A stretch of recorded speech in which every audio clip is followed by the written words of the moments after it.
Comment le colonel a-t-il provoqué? Rien. Il a donné des instructions à qui? Rien. En quel terme? Silence radio. Où? Aucune réponse. Dans quelles circonstances? Rien. L'ordonnance ne dit absolument rien. Or, en droit, je dis bien en droit, le complice participe à la réalisation de l'infraction en accomplissant l'un des actes prévus par l'article 20. Donc, il ne suffit pas de rappeler l'acte, il ne suffit pas de dire instruction. On s'arrête là, non? Il faut matérialiser cette instruction. Comment il a donné des instructions? S'il a fourni des moyens, comment? Quel est le moyen qu'il a fourni? Il faut l'indiquer. À défaut, c'est l'acquittement. Une digression encore sur l'existence du fait principal punissable. On se demande ce que les juges d'instruction ont fait du système de l'empreinte de criminalité, puisque les actes du complice tirent leur caractère délictueux de l'acte de l'auteur principal. En l'espèce, les juges d'instruction se sont contentés de dire tout simplement qu'il a participé en pleine connaissance de cause par provocation ou instruction. Et quelle est la nature des provocations ou les caractéristiques des instructions? Les juges d'instruction ne disent absolument rien. Et on le renvoie.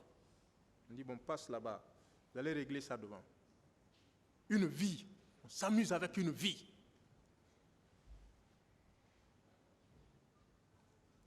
Maître Diakité le disait ici, Maître Malik, le secrétaire général du Conseil de l'Ordre, sous d'autres cieux, une ordonnance de renvoi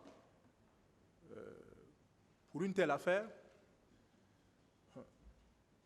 on allait difficilement la porter ici. Elle est volumineuse. Oui.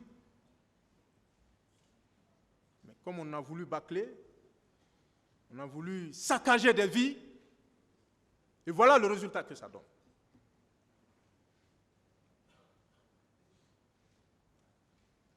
Est-ce qu'il est établi, parce qu'on parle de complicité là, que le colonel Blaise Goum, les témoins Farimba Kamara et Sori Keita ont commis des atrocités au stade du 28 septembre?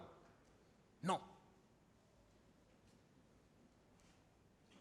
Même si c'était le cas, vous parlez de complicité, ont-ils déclaré qu'ils ont reçu des instructions du colonel Moussa Tchebolo Kamara? Non.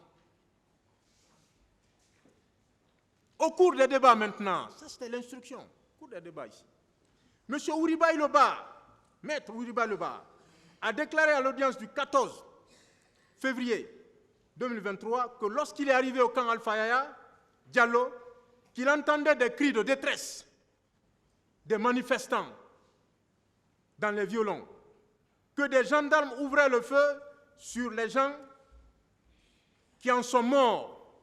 Et ces gendarmes étaient avec le colonel Moussa Tchebolo Kamara. Premièrement, Monsieur le Président, Monsieur sera obligé de vous interrompre. Oui. Il est déjà l'heure de la pause. Entendu, Monsieur le Président. Vous pouvez rejoindre le box, s'il vous plaît.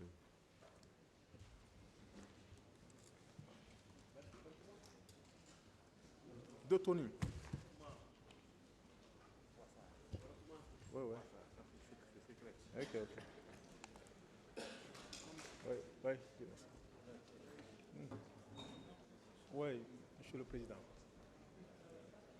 Le commandant, l'intrépide.